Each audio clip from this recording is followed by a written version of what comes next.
Co-presented by Vimal. बोलो जुबान केसरी।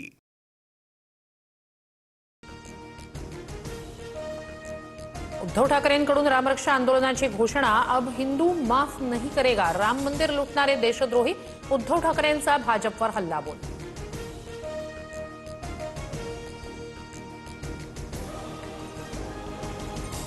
रविवारी दादरमधील कबूतरखाना परिसरात हनुमान मंदिरासमोर ठाकरेंचं रामरक्षा आंदोलन।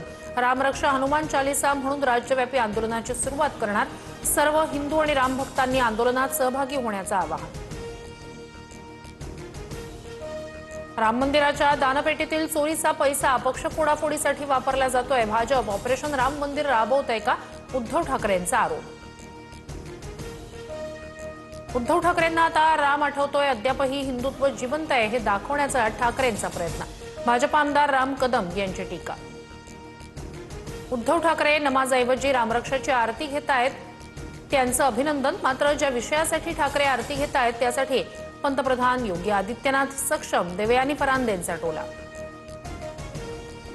राज्यातील शाळांच्या 500 मीटर परिसरात स्टिंग पेय विक्रीला बंदी। अन्न औषध प्रशासन मंत्री नरहरी झिरवाळ यांचे आदेश। पाण्याचा निचरा होण्यासाठी खोदलेल्या खड्ड्यात पडून चिमुकल्याचा अंत। सुरक्षा न करता खड्डा उघडा ठेवल्यानं चिमुकल्याचा दुर्दैवी मृत्यू। पुण्याच्या लोणी काळभोर परिसरातील हृदयद्रावक घटना। मीरा भाईंदरमध्ये नारळाचं झाड कोसळून जखमी झालेल्या व्यक्तीचा मृत्यू। 2 दिवसापूर्वी मुसळधार पावसात नारळाचं झाड दुचाकीवर कोसळल्यानं राहुल पाटील जखमी झाले होते। रुग्णालयात उपचारादरम्यान मृत्यू। मुंबईसह ठाण्यात पावसाचा जोर कायम। अंधेरी वीरा देसाई रोडसह सायन प्रतीक्षानगर परिसरात मोठ्या प्रमाणात पाणी साचलं। अंधेरी सबवे वाहतुकीसाठी बंद, तर ठाण्यातील बाजारपेठही पाण्याखाली। रायगड आणि पुण्याला पावसाचा रेड अलर्ट। मुंबई, ठाणे, पालघर, रत्नागिरी, सातारा, कोल्हापूर घाटमाथ्यावर ऑरेंज अलर्ट जारी, तर नागपूरसह विदर्भात अतिवृष्टीचा येलो अलर्ट जारी। नवी मुंबईतील सर्व शाळांना सुट्टी जाहीर। हवामान खात्याच्या इशाऱ्यानंतर महापालिकेचा निर्णय। मुसळधार पावसामुळे नवी मुंबईतील अनेक सखल भागांमध्ये पाणी साचलं। मुसळधार पावसानं कोकणातील नद्यांना पूर। अंबा नदीनं इशारा पातळी ओलांडली, तर रत्नागिरीची काजळी नदी ओव्हरफ्लो। नदीकाठच्या गावांना सतर्कतेचा इशारा। कोकणात आज पावसाचा ऑरेंज अलर्ट। कोल्हापूरमधील धरण क्षेत्रात जोरदार पाऊस।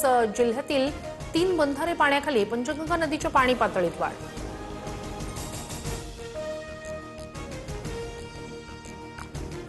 मुंबई अहमदाबाद महामार्गावरील खड्ड्यांमुळे 14 ते 16 वाहनं पंक्चर।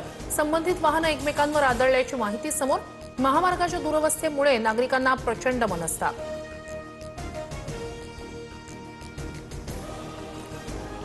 वसई विरारसह नालासोपाऱ्यात पावसाचं थैमान। रस्त्यांना तलावाचं स्वरूप। अनेक सखल भागात गुडघाभर पाणी साचलं, वाहनं पाण्याखाली।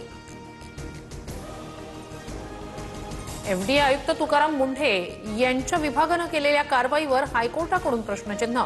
नोटीस न बजावता थेट कारवाई कशी केली? मागील 70 वर्षात किती वेळा तपासणी केली? अहवाल सादर करा, कोर्टाचे निर्देश। आज पुन्हा याचिकेवर सुनावणी होणार। सिंधुदुर्गमध्ये प्रस्तावित अणुऊर्जा प्रकल्पाविरोधात जलसमाधी आंदोलन। राजू शेट्टींच्या नेतृत्वात आंदोलन सुरू। खबरदारी म्हणून आंदोलनस्थळी सुरक्षा रक्षक बोटीसह तैनात। केतन अग्रवाल हत्या प्रकरणी आरोपी सिया आणि चेतनच्या पॉलिग्राफ चाचणीसाठी पुणे पोलिसांचा कोर्टात अर्ज। हत्याकांडातील संपूर्ण सत्य समोर आणण्यासाठी पोलिसांची मागणी। नागपूर मनपा बसची स्कूल बसला धडक। 3 ते 4 विद्यार्थी अपघातात जखमी झाल्याची माहिती। पंचशील चौकातील घटना। वारीच्या उंबरठ्यावर इंद्रायणी नदीत रसायनयुक्त सांडपाण्याचा मारा। इंद्रायणी पुन्हा फेसाळली, वारकऱ्यांच्या आरोग्याला गंभीर धोका। जळगावच्या सराफा बाजारात सोनं 3,500 तर चांदी 5,000 महागले। सोन्याचे दर जीएसटीसह 1,50,895 रुपयांवर, तर चांदीची किंमत प्रति तोळा प्रति किलो 2,45,140 रुपये। उत्तर प्रदेशात इस्रायलच्या हल्ल्यात मारले गेलेले इराणचे सर्वोच्च नेते अयातुल्ला खामेनी यांच्या अंत्यविधीला सुरुवात। शनिवारी दफनविधी। पुत्र मोस्तफा खामेनी सुरक्षेच्या कारणास्तव अंत्यविधीला उपस्थित राहणार नाही, सूत्रांची माहिती।